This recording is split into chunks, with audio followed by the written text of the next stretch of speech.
অতি সম্প্ৰতি বৰ্তমান এটা খুবেই চৰ্চিত শব্দ হৈছে অসমীয়া গিৰি অসমীয়া জাতীয় সত্তাক লৈ আমি সদায় গৌৰৱান্বিত অসমীয়াৰ পৰিচয় মাথো কামত আবেগত নহয় এই বিষয়কে প্ৰতিপন্ন কৰিবৰ বাবে আজি আমি লৈ আহিছো এক বিশেষ প্ৰতিবেদন নমস্কাৰ পুনৰ এটি ব্যতিক্ৰমী আৰু বিশেষ অনুষ্ঠানলৈ মই ৰিয়াই জনাইছো আন্তৰিক স্বাগতম এতিয়া জোৰহাটৰ লগতে অসমৰ বিভিন্ন প্ৰান্তৰত চৰ্চা মাথো বাহুবলীৰ হয় অসমীয়া এজন উচ্চ শিক্ষিত যুৱকে কৰ্মমুখী হোৱাৰ আদৰ্শৰে এতিয়া গাঁৱে ভূঁৱে চহৰে নগৰে জনপ্ৰিয় কৰি তুলিছে এই বাহুবলী হৈছে থলুৱাভাৱে উৎপাদিত অসমৰ বজাৰত এতিয়া খলকনি যোগাবলৈ সক্ষম হোৱা থলুৱা কণী প্ৰিয় দৰ্শক চাই আছে আপোনালোকে আসাম ফ্লাছ আৰু আজি আমি উপস্থিত আছো এয়া বাহুবলী ফাৰ্মত আমাৰ লগত আছে বাহুবলী ফাৰ্মৰ স্বত্বাধিকাৰী আকাশজ্যোতি গগৈদা আমি দাদাৰ বিষয়ে জানিম আৰু প্ৰথমতে জানিবলৈ বিচাৰিম যে বাহুবলীৰ ধাৰণাটো আপোনাৰ মনলৈ কেনেকৈ আহিল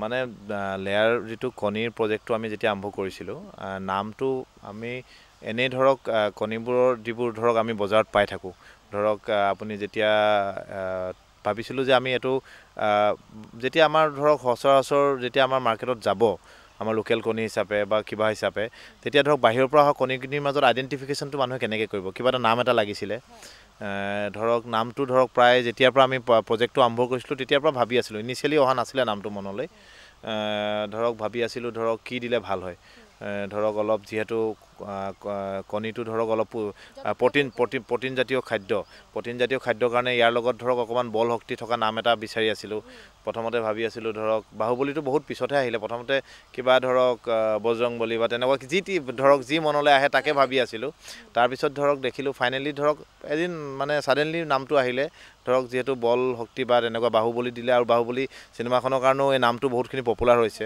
হয়তো কিছুমান নৰ্থ ইণ্ডিয়াত ধৰক বাহুবলী নামটো খুব পপুলাৰ ধৰক বেলেগ তেওঁলোকে ডন চন কিবা তেওঁলোকৰ সেইটো বুজায় কিন্তু আমাৰ ইয়াত বাহুবলী শব্দটো খুব বল শক্তিশালী মানুহ বুলি বুজায় আৰু বাহুবলী চিনেমাখনৰ কাৰণে বহুত পপুলাৰ হ'ল তাৰপিছত বাহুবলী নামটো ভাবিলোঁ তাৰপিছত সেই লগোটো তাৰপিছত লগোটো মোৰ এজন খুব এডভাৰটাইজমেণ্টৰ লগত জড়িত এজন খুব বন্ধুৱে তেওঁ লগোটো বনাই দিলে ৰূপম চেতিয়া বৰা তেখেতৰ নাম তেওঁ ধৰক এদিন ছাডেনলি তেওঁ ধৰক আধা ঘণ্টাৰ ভিতৰতে তেওঁক যেতিয়া নামটো কোৱা হ'ল তেওঁৰ লগত বহি আছিলোঁ তেওঁ তেতিয়া ছাডেনলি লগোটো বনাই দিলে গতিকে সেইটোৱে লগো আৰু নামটো মানে অকস্মাত অহা হেৰি আমাৰ মনলৈ অকস্মাত আহিছিলে গতিকে সেইটোৱে ভাল লাগিলে ফাইনেল কৰিলোঁ অসমীয়া যুৱককেইজনৰ এনেকুৱা বিশেষ পৰিকল্পনা সঁচাই প্ৰশংসনীয় বজাৰত এতিয়া তেনেই সুলভ এই বাহুবলী কণীয়ে ক্ৰেতাৰ দৃষ্টি আকৰ্ষণ কৰিছে গুণে মানে শ্ৰেষ্ঠ থলুৱাভাৱে উৎপাদিত বাহুবলী কণীৰ চাহিদা ক্ৰমান্বয়ে বৃদ্ধি পাইছে অসমৰ বজাৰত দাদা আমি বাহুবলী বিষয়ে জানিলোঁ এতিয়া বাহুবলী কেনেকৈ প্ৰস্তুত কৰে সেই বিষয়ে জানিম কেনেকৈ আপোনালোকে বজাৰলৈ পঠিয়াই গোটেই চিষ্টেমটোৰ বিষয়ে অলপমান জনাওকচোন বাহুবলী আমি ধৰক যিটো লেয়াৰ ফাৰ্ম মানে বাহুবলী যিটো আমাৰ ব্ৰেণ্ডটোৰ নামহে আমাৰ যিটো কণীটো প্ৰথম প্ৰডাকশ্যন কৰোঁ ধৰক প্ৰথম আমি পোৱালি আনো পোৱালিটো আমি ধৰক ডে অ'ল্ড পোৱালি আনো ডে অ'ল্ড পোৱালি ধৰক আমি ডে অ'ল্ড পোৱালি এই ঘৰটোত ৰাখোঁ ধৰক আপোনাৰ ধৰক দৰ্শকক অকণমান দেখুৱাব পাৰিম নেকি বাহিৰৰ পৰা পাৰিব হয় আমি ধৰক ডে অ'ল্ড পোৱালি আনো ইয়াত ধৰক আমি প্ৰায় 7 উইকছমান আমি এই ঘৰটোত ৰাখোঁ মানে যেতিয়া আপুনি এদিনৰ পৰা প্ৰায় 7 সপ্তাহমানলৈকে এই ঘৰটোতে ইহঁতক ডাঙৰ দীঘল কৰা হয় পোৱালিবোৰক আৰু অলপ এই ঘৰটো অলপ চেঞ্চিটিভ হয় অলপ মানে ইয়াত গোটেইখিনি ধৰক আমি গৰম কৰি ৰাখিব লগা হয় ঘৰটো যাতে ঠাণ্ডা নাপায় পোৱালিতে আৰু সেইটো অলপ 24 hours টেক কেয়াৰ কৰিব লগা হয় এই ঘৰটোতে ৰখা হয় এই ঘৰটোত ৰখাৰ পিছত আমি 7 সপ্তাহৰ পিছত ইহঁতক এই গোৱাৰ হাউচ বুলি এই ঘৰটোলৈ শ্বিফ্ট কৰোঁ এই ঘৰটোত যিটো এতিয়া অলপ দিনৰ পিছত এই বেজটো ধৰক আজি আনাদাৰ 2 সপ্তাহমানৰ পিছত এই ঘৰটোলৈ শ্বিফ্ট কৰি আছোঁ আমি ইয়াত ধৰক 7 উইকছৰ পৰা 16 উইকছমানলৈকে পোৱালিবোৰ ইয়াত ৰখা হয় ইয়াত ডাঙৰ কৰা হয় তাৰপিছত ইয়াত ডাঙৰ কৰাৰ পিছত আমি ধৰক এইবোৰ ধৰক আমাৰ লেয়াৰ হাউচবোৰ দেখিছে আপুনি এনেকৈ থাকে এটা আমাৰ 5টা লেয়াৰ হাউচ আছে তেনেকৈ প্ৰত্যেকটো লেয়াৰ হাউচলৈ মানে এটা বেচ আমি শ্বিফ্ট কৰোঁ আফটাৰ 16 উইকছ 16 সপ্তাহৰ পিছত আৰু ধৰক আৰু তেওঁলোকে কণীটো পাৰিবলৈ আৰম্ভ কৰে প্ৰায় 18 উইকছমানৰ পৰা 18 সপ্তাহৰ পৰা কণীটো পাৰে গতিকে সেইটোৱে আৰু প্ৰডাকশ্যন ধৰক তাৰপিছত আমাৰ ধৰক এটা ফাৰ্ষ্ট বেচটো যদি এনেকৈ বেচ ৱাইজ বেচ মানে আমি লেয়াৰ ছেটবোৰত ভৰাই যাওঁ স্বত্বাধিকাৰী আকাশজ্যোতি গগৈয়ে ফাৰ্মৰ প্ৰত্যেকটো লেয়াৰ খুব সুন্দৰকৈ দেখুৱাই গৈছিল মন কৰিবলগীয়া বিষয় আছিল যে ইয়াৰ চৌপাশৰ পৰিষ্কাৰ পৰিচ্ছন্নতাই পৰিৱেশৰ বাতাবৰণ সুন্দৰ কৰি তুলিছিল প্ৰত্যেকটো কামেই ইয়াত শৃংখলাবদ্ধতাৰে কৰা হৈছে। এই ক্ষেত্ৰত কৰ্তৃপক্ষই সুন্দৰ ব্যৱস্থা লৈছে। আকাশে ডেইলি আপোনালোকৰ কিমান কণী উৎপাদন কৰা হয় আৰু কিমান আপোনালোকে বজাৰলৈ পঠিয়ায় এতিয়া বৰ্তমান সময়ত? বৰ্তমান সময়ত প্ৰায় 37,000-ৰ পৰা 40,000 40,000 মান কণী দৈনিক আমি বজাৰলৈ পঠিয়াওঁ। প্ৰায় বেছিভাগ কণী প্ৰায়ভাগ কণী যোৰহাটতে বজাৰতে পঠিওৱা হয়। কিন্তু ধৰক অলপমান দিনৰ পৰা আমি শিৱসাগৰ, গোলাঘাট তেনেকৈ কাষৰীয়া ডিষ্ট্ৰিক্টখনটো পঠাবলৈ লৈছোঁ। হয়তো আৰু 2 সপ্তাহমানৰ ভিতৰৰ পৰা আমি গুৱাহাটীলৈও পঠাম। এটা দিনৰ কালেকশ্যনটো আমি গুৱাহাটীলৈও পঠাবলৈ চেষ্টা কৰিম। তাতো মানুহে বহুত বিচাৰি আছে গুৱাহাটীটো। গতিকে আমি ধৰক আৰু নিয়েৰেষ্ট ধৰক যিখিনি ধৰক আৰু তেজপুৰ বা তেনেকৈ নগাঁও, বোকাখাটৰ পৰাও বিচাৰিছে। কিন্তু যিমান দূৰ সম্ভৱ হয় নেক্সট যদি আমি পাৰোঁ আমি তেতিয়া পঠাম। আপোনালোকৰ ভৱিষ্যত পৰিকল্পনা কিবা আছে নি যে দৈনিক ইয়াৰ প্ৰস্তুতৰ সংখ্যা কিমান বঢ়াব বুলি ভাবিছে পৰৱৰ্তী সময়ত? আমি আৰু প্ৰায় এবছৰ 1.5 বছৰমানৰ ভিতৰত আমাৰ প্ৰডাকশ্যনটো ধৰক প্ৰায় 1 লাখ মানলৈ কণী দিবলৈ চেষ্টা কৰিম দৈনিক। এবছৰটো অলপ বেছি দিন লাগিব, যিহেতু আৰু এটা প্লেণ্টত আমি প্ৰডাকশ্যন ষ্টাৰ্ট কৰিম। ইয়াত ধৰক মেক্সিমাম 50,000 মানহে কণী পাম এইটো প্লেণ্টত। এটা লেয়াৰত মুৰ্গীবোৰ বিজ্ঞানসন্মতভাৱে উন্নতমানৰ প্ৰযুক্তি ব্যৱহাৰ কৰি থোৱা হৈছে। চাফ চিকুণতাৰ ক্ষেত্ৰতো গুৰুত্ব আৰোপ কৰা হৈছে। ইয়াৰ পৰাই কণীৰ প্লেটবোৰ বজাৰলৈ পঠিওৱা হয়। এটা বিশেষ ক্ষেত্ৰত দৃষ্টি আকৰ্ষণ কৰিলে কেইবাগৰাকীও মহিলা স্বাৱলম্বী হোৱা দেখি উৎপাদিত কণীবোৰ বাকচত ভৰাই তেওঁলোকে বজাৰলৈ দিবলৈ সাজু কৰে। নাৰী সবলীকৰণৰ ক্ষেত্ৰত এয়া এক সুন্দৰ নিদৰ্শন। প্ৰিয় দৰ্শক, আপোনালোকে দেখিবলৈ পাইছে যে ইয়াত কেইবাগৰাকীও যুৱতীয়ে আচলতে নিজৰ কৰ্মত ব্যস্ত হৈ আছে তেওঁলোকে। গতিকে বাইদেউ, আমি স্বাগতম জনাইছোঁ আপোনালোকক। দৈনিক এনেকুৱা ধৰণৰ বাহুবলী ফাৰ্মৰ মাজত এনেদৰে আপোনালোকে নিজকে কৰ্মসংস্থাপনৰ ক্ষেত্ৰত জড়িত হ'বলৈ পাইছে। গতিকে কেনেকুৱা লাগিছে কাম কৰি? হয়, বহুত ভাল লাগিছে। আমাৰ ঘৰৰ ওচৰতে, যিহেতু দূৰলৈ যাব লগা হোৱা নাই, আমি ঘৰতে এনেই বহি থকাতকৈ ওচৰতে কৰিবলৈ পাইছোঁ, বহুত ভাল লাগিছে। নিজৰ কৰ্মটোক লৈ আপোনালোক সুখী হয় চাগে ন? দেখাতে কয় সুখী হয়। প্ৰায় আমাৰ এতিয়া এবছৰে হ'ল, বহুত ভাল পাইছোঁ আমি। এতিয়া বজাৰত গ্ৰাহক আৰু আমাৰ ক্ৰেতা বিক্ৰেতাৰ মাজত যিটো সম্পৰ্ক, সেই সম্পৰ্কটো খুব নিবিড় হৈ গৈছেগৈ বাহুবলীৰ জৰিয়তে। বাহুবলী ইমান জনপ্ৰিয় হৈ গৈছে, তাৰ মাজত কিন্তু আপোনালোক সেই বাহুবলী পৰিয়ালৰ একোজন সদস্যা হয় নহয়? গতিকে ইয়াত কাম কৰি পেলাই বাৰু ভালেই লাগিছে যেন লাগিছে। কি ক'ব বাৰু মনোভাৱ?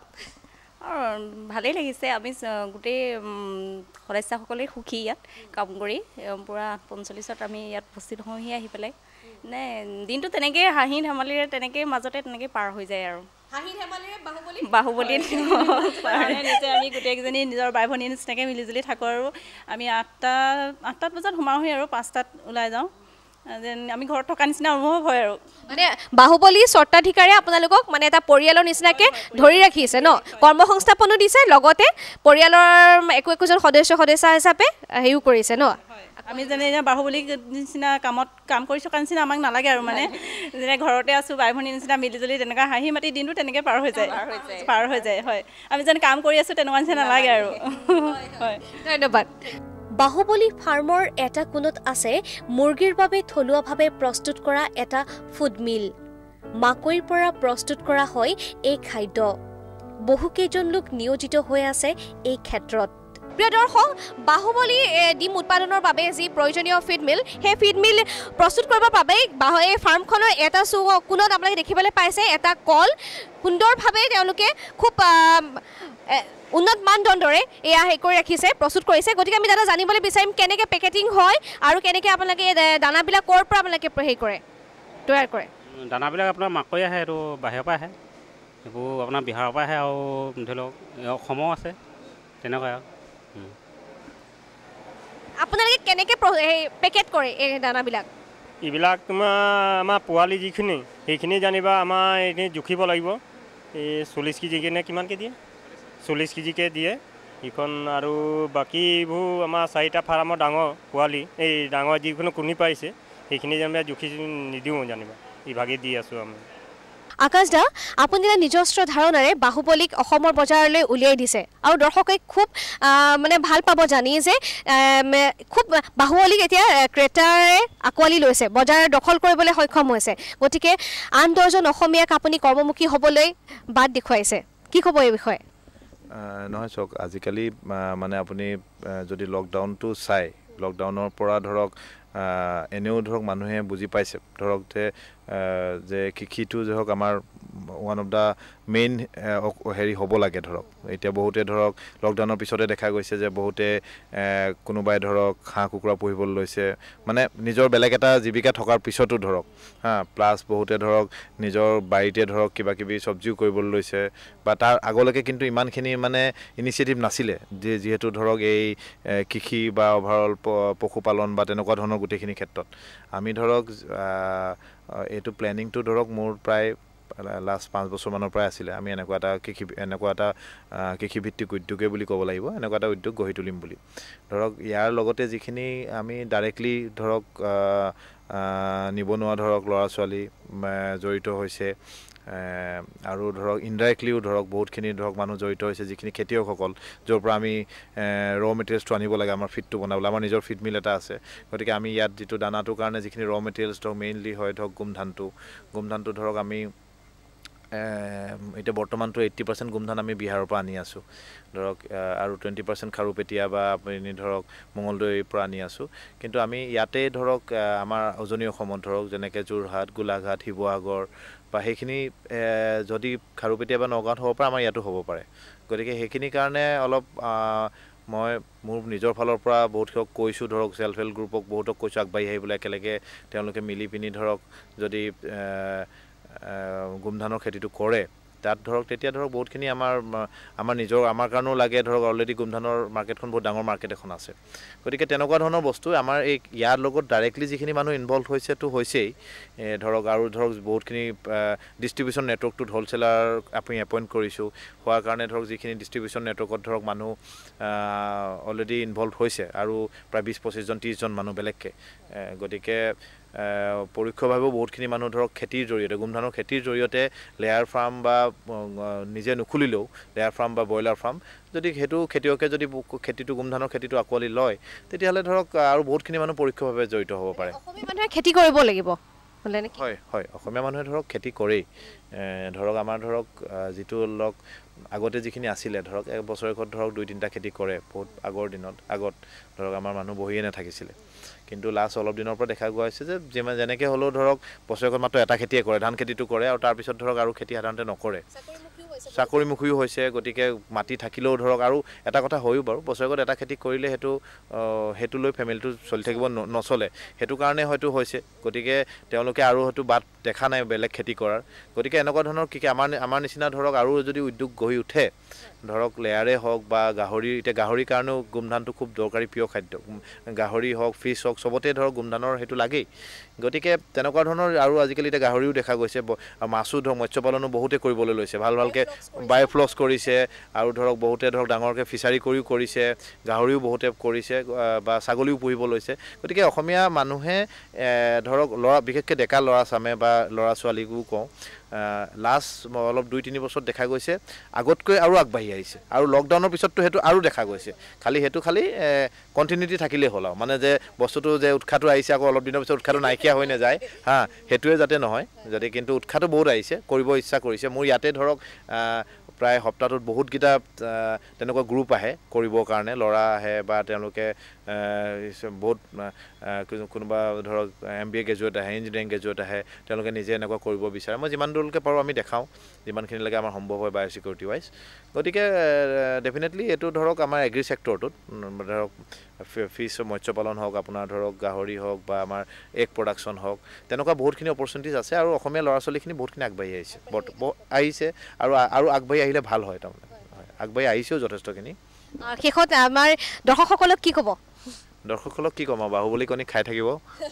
আমি হয়তো পৰ্যাপ্ত পৰিমাণে মাৰ্কেটত দিব পৰা নাই য'ত হয়, কিন্তু আমাৰ প্ৰডাকশ্যন হিচাপে আমি চব জেগাতে ধৰক যোৰহাটৰ যিমানখিনি একে জেগাত নেৰাখি আমি প্ৰায় ডিষ্ট্ৰিবিউশ্যন কৰিব চাইছোঁ সমানভাৱে, যাতে চবতে অলপকৈ পায়।